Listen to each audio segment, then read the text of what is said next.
একটা দিন যদি ফার্নিচার না মুছি তাহলে মনে হয় যে সব ফার্নিচার বাড়িঘর সব ধুলাবালির আর আমি তাদের কাজের লোক। মানে বিশেষ করে এই শোকেসের ভেতরে কিভাবে যে ধুলাবালি ঢোকে, প্রতিদিনই প্রায় মোছা হয়, তারপরে 2-1 দিন বাদ দিলেই আবার দেখি যে ধুলা পড়ে যায়। তো কি আর করার, কাজ তো করতেই হবে, তাই সব কিছু পরিষ্কার করছিলাম। আর এই যে দুইটা পাখি আমার কাছে, আমি মানে কোনো শোপিসে আমি রাখতে পারি না, আমার কসমেটিক্সও না, মানে আমার কাছে সব কিছু হারিয়ে যায়, কিন্তু এই পাখি দুইটা আমার অনেক দিন ধরে আছে। মানে বিয়ের পর যখন ঘুরতে গেছিলাম তখন 30 টাকা দিয়ে এই পাখি দুইটা কিনেছিলাম, প্রায় 7 বছর ধরে কিন্তু একই রকমই আছে। আর এই যে আমার এই ফার্নিচারগুলো আমি বিদেশি কাঠের নিয়েছিলাম, আর এটা কিন্তু পার্টেক্স না, তারপরও কেন জানি ফোসকা নিয়ে উঠেছে।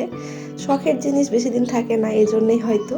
আর তারপরেও মানে একটা জিনিস বুঝলাম যে বাড়ির দিকে যে সেগুন কাঠের, আমের কাঠের যে আসবাবপত্র বানানো হয় ওটাই বেশি টেকসই এগুলোর থেকে। আর নয়তো বা আমি ভালোভাবে যত্ন নিতে পারিনি, এই জন্য এরকম হয়ে গেছে। আর ধুলাবালি তো পড়তেই থাকে, রাস্তার পাশে বাড়ি হলে যা হয়। মানুষের জীবনের তো কোনো গ্যারেন্টি নাই, এগুলো তো হচ্ছে আসবাবপত্র, কোনো ব্যাপার না, মন খারাপ হচ্ছে না আর কি। মানে এগুলো আমার নিত্যদিনের কাজ, আমার সকাল থেকে এগুলো কাজ শুরু হয়ে যায়, তো এগুলো একটু ভিডিও করলাম। আর আমার তো মেয়েদেরই, তো আমার বলে না, মেয়েদেরই তো হচ্ছে এগুলো কাজ, রান্না বান্না করা, ঘর পরিষ্কার করা, বাচ্চা সামলা। তো এই তো, আমার ভিডিওটি ভালো লাগলে লাইক কমেন্ট করে পাশে থাকবেন, সবাই ভালো থাকবেন, আল্লাহ হাফেজ, আসসালামু আলাইকুম।